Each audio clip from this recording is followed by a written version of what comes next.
আসসালামু আলাইকুম ওয়া রাহমাতুল্লাহি ওয়া বারাকাতুহু। সম্মানিত দর্শক সকলকে আরো একটিবার স্বাগত জানাচ্ছি বিআর মাসুদ ব্লগের নতুন আরেকটা ভিডিওতে। বন্ধুরা, আজকে আমি আপনাদেরকে বিশেষভাবে কিছু বিষয়ে সতর্ক করতে চাচ্ছি। কারণ দেখা যাচ্ছে যে এই মুহূর্তে ভারত তো বাংলাদেশিদেরকে ভিসা দিচ্ছে না, তারপরে আমাদের কিছু ভুলের কারণে আমরা ঠকছি এবং অন্যের জন্য এই বিষয়গুলো ক্ষতির কারণ হয়ে দাঁড়াচ্ছে। কি সেই বিষয়গুলো, সেগুলো আমি শুরু থেকে শেষ পর্যন্ত আলোচনা করব। ভিডিওটা খুব বড় হবে না, ছোট্ট একটা ভিডিও, তবে আমি আশা করছি আপনারা শুরু থেকে শেষ পর্যন্ত দেখবেন। গেল 3 দিন আগে ঢাকার যমুনা ফিউচার পার্কে একজন ব্যক্তি গিয়েছিলেন ফিঙ্গার দিতে। তো ফিঙ্গার দিতে যাওয়ার পরে যে ঘটনার শিকার হন, তাকে জিজ্ঞেস করা হয় যে আসলে আপনার অসুখটা কি। তিনি ক্লিয়ার বলতে পারেন না, বলতে পারছেন না যে তার অসুখটা কি। এক গাদা মেডিকেলের কাগজপত্র তিনি নিয়ে গেছেন। এই মেডিকেলের কাগজপত্রগুলো দেখে যখন বলা হচ্ছে আপনি কোন হাসপাতালে এগুলো করিয়েছেন, সে সেটাও ক্লিয়ার করতে পারছে না। এক কথায় তার যে কি অসুখ, এবং বলছে আচ্ছা আপনি যে ওষুধগুলো খান ওষুধের নাম কি বলেন তো, আপনি কয় বেলা ওষুধ খান। বেচারা কিন্তু থতমত খেয়ে গেছে, সে কিছুই বলতে পারেনি। সর্বশেষ তার ফিঙ্গারটা হয়েছে, কিন্তু ফিঙ্গারটা হলেও তার ভিসাটা হয়নি। পরবর্তীতে শুধু ভিসাটাই বাদ যায়নি, একদম রীতিমতো তার একটা সিল পড়ে গেছে এবং একটা ছিদ্র করে দেওয়া হয়েছে তার পাসপোর্টে।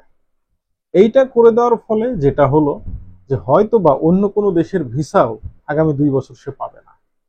এই কাজটা কেন করতে গিয়েছিল? এই কাজটা হয়তো সে করতে গিয়েছিল ভারতে, সে বেড়াইতে যাবে, তার আত্মীয় স্বজন আছে, এই কারণে যাবে। ব্যক্তিটা কিন্তু তেমন একটা শিক্ষিত নয়, যার কারণে সে এই সমস্ত জায়গায় কিন্তু ঠেকে গেছে। সে স্পষ্টভাবে বলতে পারেনি যে আসলে তার রোগ কি। আসলে অসুখ থাকলে তো বলবে। তো আপনার যদি অসুখ না থাকে, আপনি যদি আপনার অসুখের কথা বলতে না পারেন, তাহলে দয়া করে আপনি এই ধরনের কাজ করতে চাইেন না। এটা করতে গিয়ে আপনি যেটা করছেন, আপনি যে স্লটটা ধরেছেন সেই স্লটটা যদি সত্যিকারের একজন রোগী ধরতে পারত, তাহলে হয়তো তার একটা ট্রিটমেন্টের ব্যবস্থা হতো। আপনার এই খামখেয়ালিপনার কারণে একজন অসুস্থ রোগী স্লট পেল না। আপনি স্লট পেয়েও ভিসা পেলেন না, আর একজন অসুস্থ রোগী অনেক চেষ্টা করেও স্লট পেল না। এই সমস্ত বিষয়গুলো আপনাকে খেয়াল রাখতে হবে। এছাড়াও অনেক ক্ষেত্রে আমি নিজেও দেখেছি যে আমি হয়তো সরাসরি সেই দিন আইভ্যাকে উপস্থিত থেকেছি। কোনো মহিলা দেখা যাচ্ছে মেডিকেল ভিসার জন্য এসেছে, বা সাজগোজ আর ফ্যাশন দেখে মনে হচ্ছে সে বিয়ের কনে বা সে কোনো এক নায়িকা। সে যে রুগী, তার রোগের কোনো লক্ষণ নেই, সে কিন্তু সত্যি রুগী, বাট তার ভিতরে কোনো রোগের লক্ষণ নেই। সে এমন ভাবে নিজেকে পোজ পাজে সাজিয়ে এনেছে, তাই ভিসা কিন্তু তার ক্যান্সেল হয়ে গেছে। ফিঙ্গারটা হয়েছে কিন্তু ভিসা হয়নি। এই সমস্ত বিষয়গুলো কিন্তু নিজেকে একটু মানে রিয়ালাইজ করতে হবে।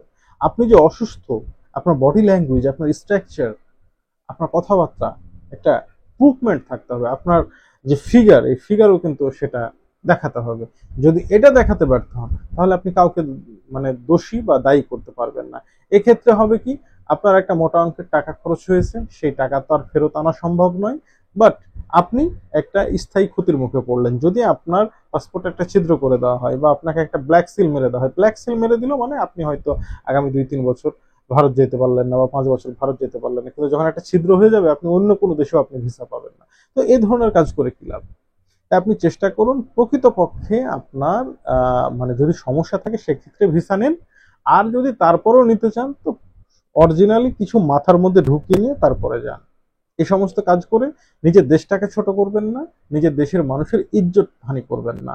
দয়া করে আসুন আমরা নিজের দেশের প্রতি মানে একটু দায়িত্বশীল হই, যাতে অন্যরা আমাদেরকে নিয়ে ঠাট্টা হাসি না করতে পারে।